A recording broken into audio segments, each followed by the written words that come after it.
Ensemble vers l'émergence. Le développement local, bien que reconnu par le code des CTD, reste freiné par des défis comme la faible autonomie locale et la lente mise en œuvre de la décentralisation. Le professeur Patrick Abane Ngolo a souligné l'importance de la coopération internationale pour pallier ces blocages et favoriser une meilleure utilisation des pouvoirs transférés au CTD.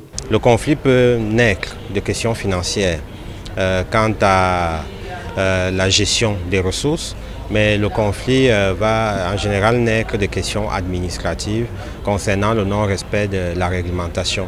Et il faut préciser que les textes du Cameroun, en l'occurrence la loi portant Code général de la décentralisation, a prévu le contrôle de légalité qui est imparti premièrement aux représentants de l'État.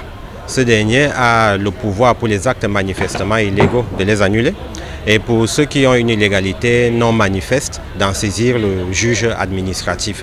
Ça veut dire qu'il y a quand même un arbitre qui est le juge. Mais tel qu'on l'a indiqué, quelquefois, et même c'est cela le principe, les conflits de cette nature sont réglés à l'intérieur de l'administration elle-même. Pour les élus locaux, le Salon des acteurs économiques et du développement local est plus qu'une rencontre.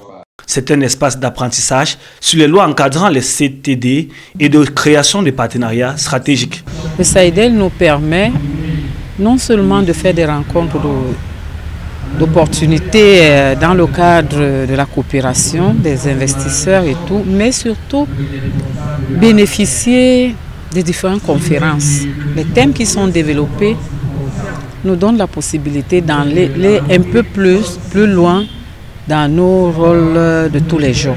Parce que c'est à partir du SAIDEL, la première édition, que je me suis rapprochée de Kambwata où j'ai pu avoir la possibilité de signer une convention. La conférence de l'agence de l'électrification rurale ici au SAIDEL a aussi attiré l'attention en expliquant comment cette agence soutient l'électrification des zones rurales, un élément clé pour le développement des CTD. Nous avons mis sur pied une plateforme de collaboration avec les CTD pour apporter des solutions de l'électrification rurale dans les communautés locales à travers le pays. Il faut dire qu'avant la plateforme, il y avait déjà du travail qui se faisait sur le terrain. C'est pour ça que vous avez déjà un certain nombre de villages déjà électrifiés. Mais avec l'apport des CTD, on s'est dit qu'il fallait fédérer les efforts pour pouvoir être plus efficace. Sinon, il y avait un travail qui était déjà fait en amont. Le Salon des acteurs économiques et du développement local continue de créer des ponts entre secteurs privés, publics et collectivités territoriales, stimulant ainsi une collaboration efficace pour le développement local.